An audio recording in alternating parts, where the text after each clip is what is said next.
Les informations brûlantes du moment concernent le défenseur central équatorien Piero Hincapié, qui fait tout son possible pour forcer son transfert vers le Real Madrid à seulement 4 jours de la clôture du mercato estival. Le joueur, actuellement sous contrat avec le Bayer Leverkusen, met une pression considérable sur son club pour finaliser son départ vers le prestigieux club madrilène où l'attend un certain Xavi Alonso, l'entraîneur qui a marqué son parcours. Hincapié, déterminé à prendre en main son avenir, s'implique personnellement dans les négociations, montrant une volonté claire de rejoindre les rangs des Merengues avant la date limite. Les discussions entre le Real Madrid et le Bayer Leverkusen avancent à un rythme soutenu, bien que des obstacles subsistent encore avant qu'un accord définitif ne soit scellé. Selon les informations disponibles, le club espagnol évalue le joueur à environ 50 millions d'euros, une somme jugée raisonnable par ses dirigeants. Cependant, le Bayer Leverkusen, fort de son titre de champion d'Allemagne, adopte une position ferme et réclame une indemnité de transfert avoisinant les 70 millions d'euros. Cette divergence dans les valorisations constitue le principal point de friction dans les négociations, alors que le temps presse à l'approche de la fermeture du marché des transferts. Au cœur de cette opération, Xavi Alonso joue un rôle central. L'entraîneur basque, qui a pris les rênes du Real Madrid en juin dernier, connaît parfaitement les qualités de Hincapié pour l'avoir dirigé avec succès au Bayer Leverkusen. Sous ses ordres, le défenseur équatorien a brillé, contribuant notamment au triomphe de la Bundesliga et de la Coupe d'Allemagne lors de la saison 2023 à 2024. Alonso voit en Hincapié un élément idéal pour renforcer la défense madrilène grâce à sa compréhension approfondie de son système tactique et à ses qualités techniques et physiques. De son côté, le joueur ne cache pas son enthousiasme à l'idée de retrouver son ancien mentor et de relever un nouveau défi dans l'un des clubs les plus prestigieux au monde. Selon des sources proches du joueur, Hincapié considère ce transfert comme l'étape logique pour propulser sa carrière au niveau supérieur après avoir marqué l'histoire avec Leverkusen. Cependant, la situation du Bayer Leverkusen complique les pourparlers. Le club allemand a vu son effectif, champion en titre, se désagréger au fil de l'été avec le départ de plusieurs joueurs clés. Perdre Hincapié, l'un des piliers de l'équipe, représenterait un coup dur, tant sur le plan sportif qu'émotionnel, pour la direction et les supporters. Cette réalité explique en partie la fermeté de Leverkusen dans les négociations, le club cherchant à maximiser le retour financier de ce transfert pour compenser l'impact de cette perte. Malgré ces résistances, le Real Madrid, confronté à une urgence défensive, voit en Hincapié une solution idéale.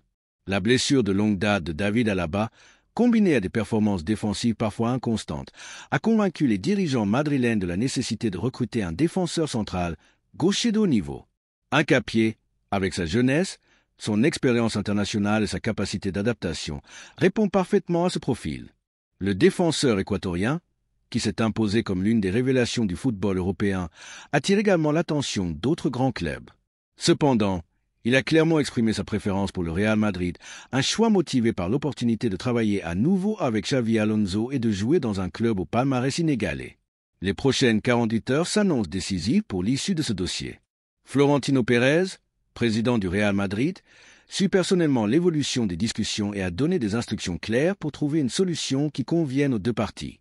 Parmi les options envisagées, l'inclusion de joueurs dans la transaction pourrait permettre de réduire l'indemnité financière demandée par Leverkusen, une stratégie souvent utilisée pour débloquer des négociations complexes. Avec la fermeture du marché des transferts prévue pour le lundi 1er septembre, tant en Liga qu'en Bundesliga, le temps joue contre les deux clubs. Chaque heure compte pour parvenir à un accord et la pression s'intensifie. Pendant ce temps, Hincapié reste professionnel et concentré avec le Bayer Leverkusen, tout en rêvant déjà d'évoluer sous les projecteurs du Santiago Bernabéu. Pour le jeune défenseur, rejoindre le Real Madrid représenterait l'aboutissement d'un rêve et une opportunité unique de marquer l'histoire d'un club légendaire. Les supporters madrilènes, quant à eux, attendent avec impatience l'issue de ce feuilleton, espérant accueillir un joueur capable d'apporter stabilité et modernité à leur arrière-garde. Cette opportunité pourrait permettre à Piero Hincapié de s'affirmer comme l'un des meilleurs défenseurs au niveau mondial. Les supporters du Real Madrid suivent avec une grande attention l'évolution de ces négociations, impatients de voir si ce transfert tant attendu se concrétisera. Beaucoup se souviennent des succès des précédents joueurs recommandés par Xavi Alonso et ils espèrent que l'Équatorien aura un impact immédiat similaire au sein de la défense merengue. Le possible transfert de Piero Hincapié vers le Real Madrid s'annonce comme l'une des opérations les plus marquantes de la fin du mercato estival. Ce mouvement stratégique renforcerait considérablement la ligne défensive du club madrilène, tout en réunissant à nouveau une association entraîneur-joueur qui a déjà écrit une page glorieuse du football en Allemagne. Tout semble en place pour que Hincapié devienne officiellement un joueur du Real Madrid. Il ne manque plus qu'un accord final entre les deux clubs pour que ce transfert devienne réalité. Mais le temps presse et chaque minute compte dans cette course contre Against-la-montre. Par ailleurs, un autre dossier brûlant agite le Real Madrid. Florentino Pérez, président emblématique du club, mène personnellement une opération d'envergure pour recruter la pépite anglaise Cole Palmer avant la clôture du marché des transferts. Pérez a entamé des discussions directes avec les propriétaires du Chelsea FC dans une tentative ambitieuse, mais complexe, de sécuriser la signature du jeune prodige. Chelsea, de son côté, a fixé un prix ferme de 150 millions d'euros pour son joueur vedette. Pour l'instant, rejette catégoriquement toute proposition incluant des joueurs en échange. Xavi Alonso, une fois encore, joue un rôle déterminant dans cette opération. L'entraîneur basque, fervent admirateur du talent de Palmer, a personnellement insisté auprès de la direction sportive du Real Madrid pour faire avancer ce dossier. Selon Alonso, le profil polyvalent et créatif de l'Anglais s'intégrerait parfaitement à son système de jeu, faisant de lui un élément clé pour les années à venir. Dans ses efforts pour convaincre Chelsea, le Real Madrid a exploré plusieurs formules pour rendre l'opération financièrement viable.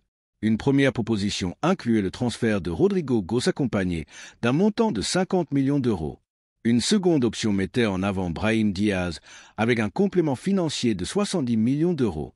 Une troisième hypothèse, encore plus audacieuse, envisageait l'inclusion d'Eduardo Camavinga plus un paiement de 80 millions d'euros. Cependant, toutes ces offres ont été fermement rejetées par le club londonien. Chelsea campe sur cette position, exigeant le paiement intégral des 150 millions d'euros en liquide, sans aucune contrepartie sous forme de joueurs. Cette intransigeance complique les négociations, car le Real Madrid privilégie une approche plus équilibrée, conforme à ses principes de gestion financière durable. De son côté, Cole Palmer reste discret sur son avenir, mais des sources proches du joueur indiquent qu'il serait enthousiaste à l'idée de rejoindre le Real Madrid et de porter le maillot blanc. L'international anglais est conscient de l'intérêt personnel que lui porte Xavi Alonso et voit d'un très bon œil l'opportunité de découvrir la Liga, un championnat qui correspondrait parfaitement à son style de jeu. Avec la fermeture imminente du mercato estival, le Real Madrid sait qu'il doit accélérer les discussions pour espérer conclure ce transfert. Florentino Pérez, déterminé à ne pas laisser passer cette opportunité, est prêt à faire un effort financier significatif tout en cherchant une solution qui satisfasse les deux parties. Les supporters madrilènes, eux, suivent ce feuilleton avec une excitation grandissante.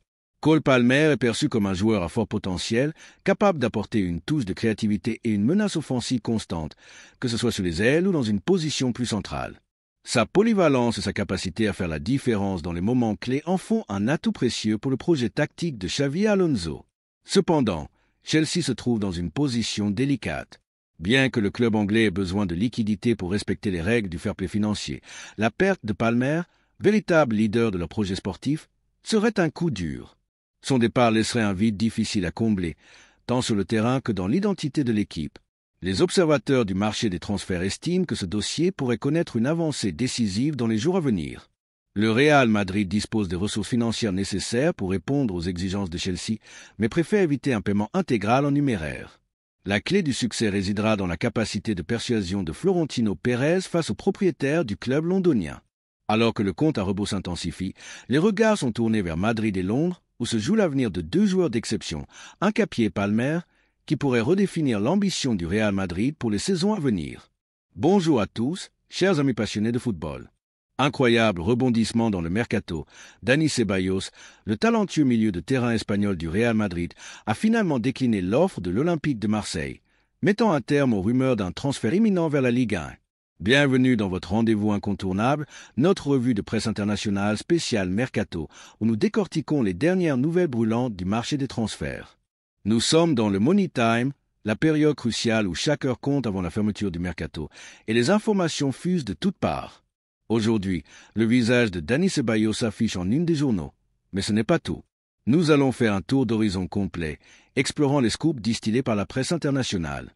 Avant de plonger dans le vif du sujet, un petit rappel, abonnez-vous à notre chaîne, activez la cloche de notification et rejoignez notre communauté pour ne rien manquer. Votre soutien nous donne une énergie incroyable pour continuer à vous informer. Commençons par un choc retentissant en Angleterre, où Manchester United a vécu une soirée cauchemardesque en Coupe de la Ligue, la fameuse Carabao Cup. Les Red Devils, l'un des géants du football mondial, ont été éliminés dès le deuxième tour par Grimsby Town, une modeste équipe de 4e division. Oui, vous avez bien lu, une formation de Ligue 2 a fait tomber le Grand United. Les images de détresse des joueurs mancuniens parlent d'elles-mêmes. L'attaquant Bomo, visiblement abattu, le gardien camerounais André Onana, coupable d'une sortie aérienne complètement ratée, et l'entraîneur Ruben Amorim, impuissant face à ce désastre. Les tabloïds britanniques n'ont pas manqué de s'acharner sur Manchester United, qualifiant cette défaite de fiasco absolu. Grimsby Town, petite équipe basée dans une ville portuaire au bord de la mer du Nord, à la même latitude que Manchester mais loin de son prestige, a créé l'exploit. Imaginez la liesse dans les vestiaires de cette équipe modeste, qui a tenu tête à un cador avant de s'imposer lors d'une séance de tir au but complètement folle. Retour sur le scénario de ce match rocambolesque.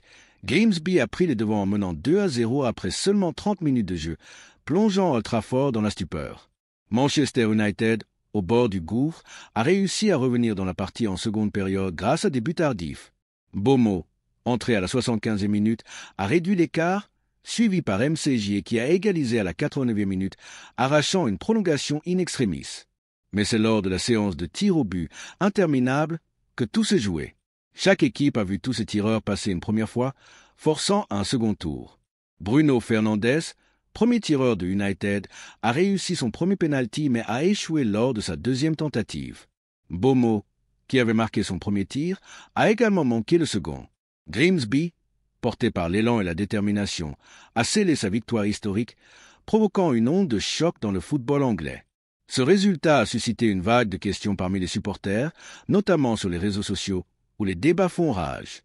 Beaucoup s'interrogent sur les choix tactiques de Ruben Amorim. Était-il judicieux de faire tourner l'effectif à ce point pour un match de coupe, alors que Manchester United, 15e de Premier League la saison passée, n'a pas de compétition européenne à disputer cette année? Amorim a opté pour une défense expérimentale, alignant deux jeunes, Evan et Fredriksson, aux côtés de MCJ. Pourquoi ne pas avoir titularisé Lisandro Martinez ou un autre défenseur expérimenté dès le coup d'envoi? Au milieu, les choix d'Amorim suscitent aussi des interrogations. Pourquoi ne pas avoir aligné Kobbie Mainoo en relayeur aux côtés de Bruno Fernandes dès le départ, plutôt que de faire entrer ce dernier à la mi-temps? Devant, le trio offensif composé de Diallo, Garnacho et Gelin n'a pas convaincu. Beaucoup estiment que Mbomo, entré à la pause, ou encore le nouveau trio offensif explosif de United, aurait dû être titularisé pour apporter plus de dynamisme. Les ajustements en cours de match n'ont pas suffi à renverser la vapeur. Amorim a tenté des changements à la mi-temps, faisant entrer Dalot à la place d'Aron et Mount à la place de Dorgu. Mais cela n'a pas empêché la débâcle. Même l'entrée de Zirkzee en fin de match n'a pas permis de faire la différence.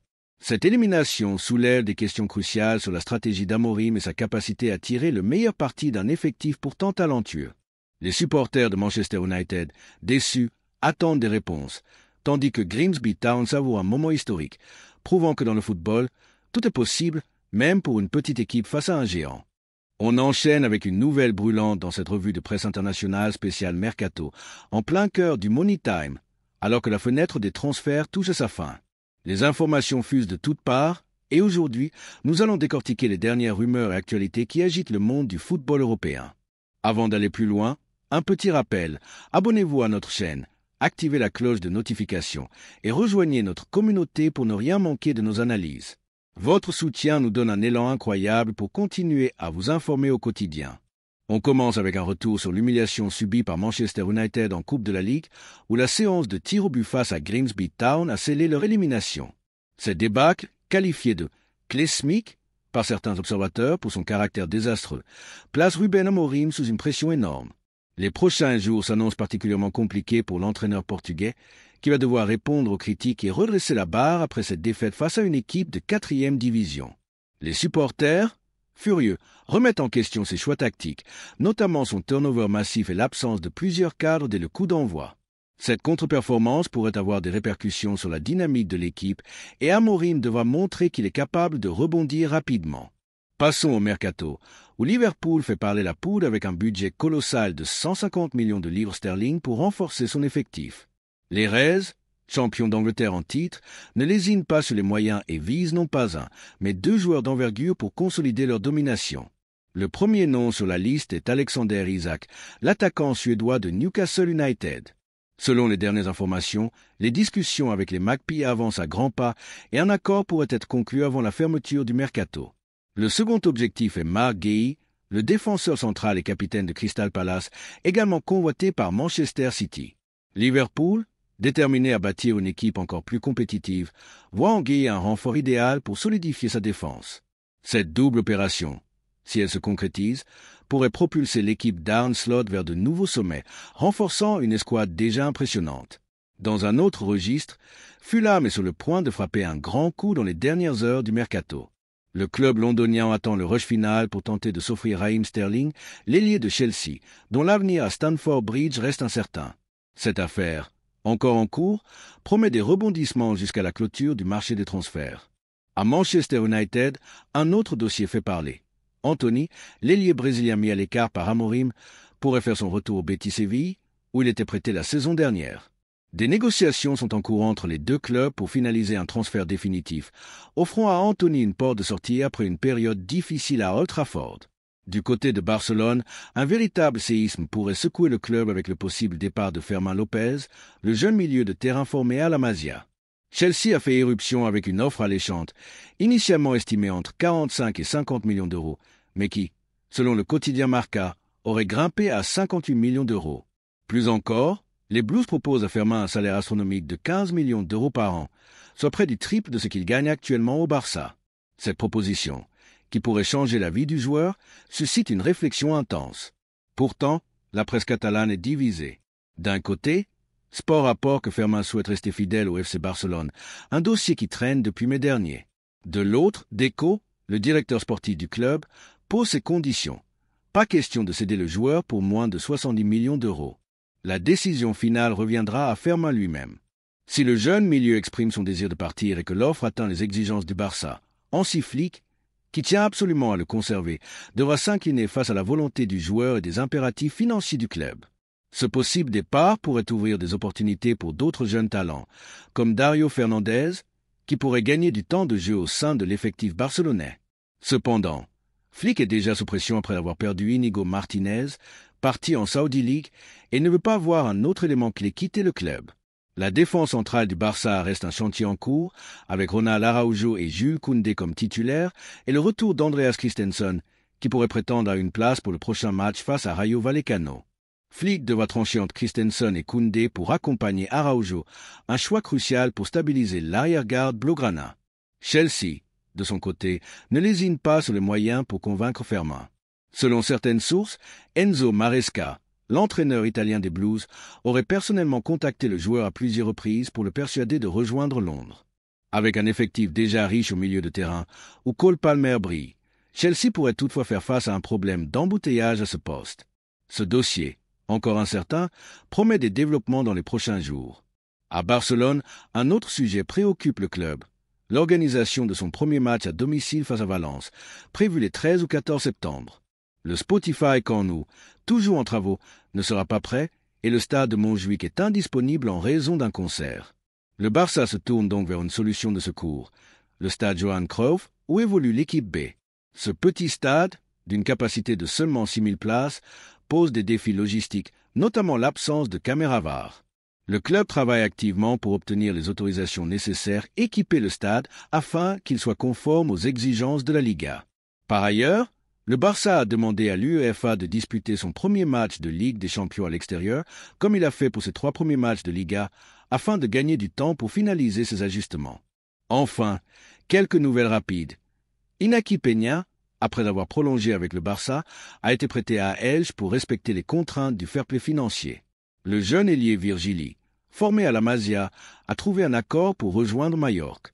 Au Real Madrid, le latéral gauche David Carrera, arrivé de Benfica, s'impose comme le titulaire indiscutable, reléguant Ferland Mendy et Fran Garcia au second plan. Carrera, à seulement 22 ans, impressionne par son apport offensif, faisant de lui une rampe de lancement précieuse aux côtés de Vinicius Junior. Concernant Dani Ceballos, malgré un accord semblé imminent avec l'OM, le joueur a finalement décidé de rester à Madrid. Le président marseillais Pablo Longoria, dépité, a confirmé que tout était bouclé avant que Ceballos ne change d'avis au dernier moment. Enfin, Le Santiago Bernabéu se dote d'une nouvelle enveloppe spectaculaire avec des écrans LED affichant des images iconiques, comme le but légendaire de Zinedine Zidane en finale de Ligue des Champions. Nous sommes de retour pour une nouvelle revue de presse internationale spéciale Mercato, et les nouvelles fusent dans tous les sens à l'approche de la clôture du marché des transferts. Aujourd'hui, focus sur l'Olympique de Marseille, qui fait les gros titres dans les colonnes du quotidien régional La Provence. L'information principale concerne Dani Ceballos. L'Espagnol du Real Madrid a finalement décliné l'offre de l'OM, laissant le club phocéen chercher une alternative. Et cette alternative pourrait bien être Ahmed Junior Traoré, l'international ivoirien de 25 ans, actuellement sous contrat avec Bournemouth. Vous le connaissez bien, ce joueur talentueux qui a fait ses armes en Europe avec un parcours remarquable. Avant de plonger dans les détails, un petit rappel, abonnez-vous à notre chaîne, activez la cloche de notification et rejoignez notre communauté pour ne rien manquer de nos analyses. Votre soutien est notre carburant. Ahmed Junior Traoré, un nom qui résonne pour les supporters marseillais. Ce milieu offensif, formé à Empoli en Italie, a tracé un chemin impressionnant. Arrivé très jeune en Serie A, il a d'abord été prêté à Sassuolo, qu'il a ensuite acheté pour 16 millions d'euros. Par la suite, Bournemouth l'a acquis pour près de 26 millions d'euros, avant de le prêter à Naples, puis à l'AG Auxerre en Ligue 1, où il a brillé la saison dernière avec 10 buts et 2 passes décisives en 26 matchs. De retour à Bournemouth, Traoré est désormais dans le viseur de l'OM, qui voit en lui une option idéale pour pallier le refus de Ceballos. Selon la Provence, Marseille a formulé une offre de 12 millions d'euros plus bonus pour s'attacher ses services, bien que Bournemouth en demande 16 millions.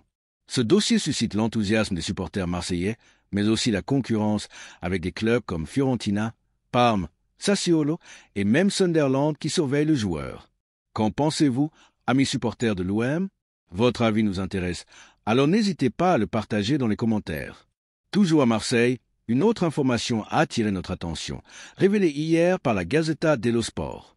L'attaquant camerounais Fari Mumbagna, en manque de temps de jeu sous les ordres de Roberto De Zerbi, s'apprête à quitter l'OM pour rejoindre la Serie A. Direction Cremonese, un club ambitieux qui a largement remanié son effectif cet été sous la houlette de l'entraîneur David Nicola.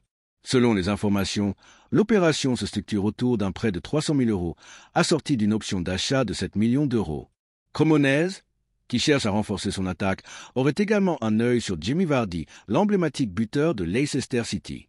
Ce transfert de Mumbagna pourrait permettre à l'OM de libérer de la place dans son effectif et de se concentrer sur d'autres priorités avant la fin du mercato.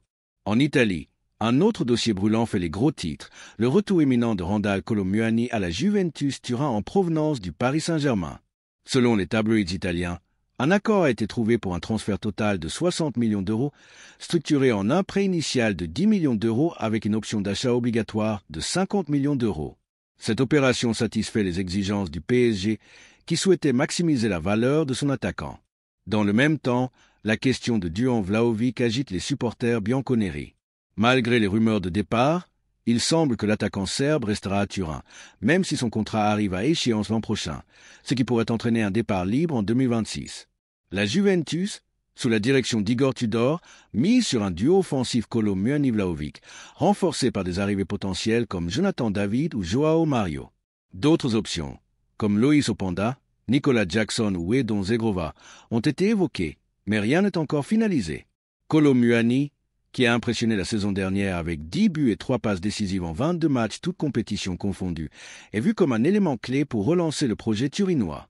Du côté de l'AC Milan, le dossier Christopher Nkunku fait parler. Après avoir échoué à recruter plusieurs numéros 9, comme Dusan Vlahovic, Tammy Abraham, Alvaro Morata, parti à Naples, ou encore Victor Boniface, dont la visite médicale a posé problème, les rossoneri se tournent vers l'attaquant de Chelsea. Selon la Gazzetta dello Sport, Milan explore deux options, Nkunku ou Evan Ferguson de Brighton, dans une tentative désespérée de renforcer leur ligne d'attaque aux côtés de Christian Pulisic, Raúl Jiménez et Rafael Leao. Ce dossier, encore incertain, pourrait connaître une issue dans les dernières heures du mercato. Enfin, revenons à l'OM avec une mise à jour sur Adrien Rabiot. La Gazzetta dello Sport rapporte que l'AC Milan s'est rapproché de l'entourage du milieu français, représenté par sa mère et agente, Véronique Rabiot. Un contrat de 2 ans, avec un salaire de 5 à 6 millions d'euros par saison, semblait en bonne voie. Cependant, des doutes subsistent. Véronique Rabiot préférerait que son fils reste à Marseille, où il est actuellement en froid avec Roberto De Zerbi après un incident avec Jonathan Rowe. Selon le technicien italien, Rabiot devra présenter des excuses écrites officielles pour réintégrer l'équipe. Ce feuilleton, encore loin d'être résolu, alimente les débats parmi les supporters marseillais. Par ailleurs, Milan pourrait voir 2 de ses joueurs partir, Samuel Chukwueze vers Fulham et Younous Musa vers l'Atalanta Bergame, tandis que Marcus Thuram continue d'attirer l'attention dans la course à la concurrence.